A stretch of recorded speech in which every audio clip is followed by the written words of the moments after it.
Hey guys, it's me, your trusted doctor, Dr. Masood. And I want to talk to you today about increasing oxygen capacity.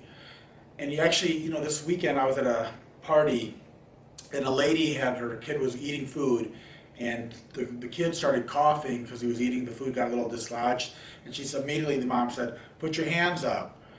And when he put his hands up, he immediately stopped coughing. And so she said she always says that, she heard that, she doesn't know if it's a folklore or not. When I was telling her that's actually true, that when you do put your hands up, it does increase the capacity of your expansion of your lungs. Now what you have to watch out for kids, if they are having food and they're coughing, you have to, number one, make sure that they're actually not choking. And so if they are partially choking, by putting your hands up, it could actually move the food. It could cause choking. So number one, you want to just make sure nobody's choking. Okay, but beyond that, you probably remember from school and playing sports, a lot of times athletes, when they run a lot, immediately when they were really exhausted, they'd put their heads down and their hands gasping for air, and the coach would tell them to put your hands over your head so you can get more oxygen. And again, what the research actually shows is that by putting your hands on your head, it does increase the oxygen capacity. Now, I want to encourage you, there is something else that you can actually do to increase the oxygen capacity even further. Now, as a chiropractor, as a doctor, what we do know is that when the spine is actually in a forward flexed position, you guys have probably seen people that they have their heads and their necks forward like this. You can try that yourself, put your neck forward. These people that have a forward head neck posture, they have a very hard time of getting the full capacity of air. And so what you can do to make your oxygen level even higher and stronger for you if you're working out, or if you want to increase your oxygen level, number one, put your hands over your head instead of this way, because when you're doing this, it's still going to increase the oxygen capacity, lung capacity, but the muscles will tighten, so it will constrict it a little further. So by putting your hands above your head, that will do one thing, it'll help with the lung capacity. And then two, because we talked about the neck position, we don't want to be that way, we want to have a nice lordosis or an arc. So by putting your hands up and then your head back, and then what you want to do is take a deep breath in, and you'll get a much larger lung capacity. What the research actually showed is that even when you actually put your hands down 2 minutes later, that lung capacity still remained for a couple extra minutes. So now let's push this a little further.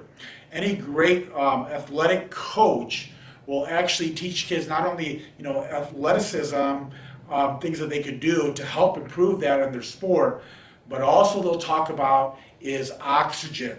Very critical. So this is something that they actually teach professional athletes, but I'm going to teach you guys. And so, this is what has been done with a lot of patients that have COPD, chronic obstructive pulmonary disease. And basically what they do is they have them do lung exercises. So one of the ones that I'll actually show you right now today on this short video is what you want to do is when you inhale, you want to inhale through your nose, and that helps clean out all the bad stuff that could be in there. The nose acts as a filter. And then, so as you breathe in with your hands up, neck arched, and you breathe in through your nose, you can drop your hands down. Then, when you exhale, you want to exhale with pursed lips. And so as you're inhaling, and then you're exhaling, with pursed lips, it makes the resistance harder, and therefore now you're actually not only working your lungs, but you're also going to work a very important muscle called your diaphragm. And why is that important? Because guys, let's just face it. What happens is a lot of us are sitting on computers all day long, and when we do that, what begins to start happening is we become shallower breathers. So watch yourself next time you're sitting on the desk. You'll notice more likely your chest moving. That's because you're not getting the full expansion. And so what you could do periodically throughout the day, which I would recommend you do, is you get up, put your hands up, put your head back, breathe in through your nose, and then exhale through your mouth. And what you'll find out is your diaphragm, your stomach will be moving up and down. And that'll be a great way not only to help strengthen your diaphragm, but also to help you breathe deeper, get more oxygen throughout the day, and you'll feel refreshed. Now, how many should you do? I would do at least, one set of 10. Some of you guys can do a little bit more. If you're asthmatic, you ought to be a little bit careful of how much you do, because if you do too much, it can actually tighten some muscles as well too. But these are really great tips that if you do that, you'll notice an increase in oxygen capacity. In addition, lung capacity, in addition, it'll help you perform better at your sport. And also, it's a great stress reliever by just doing this on a regular basis. Hope that helps, guys. Take care. It's been your trusted doctor, Dr. Masood.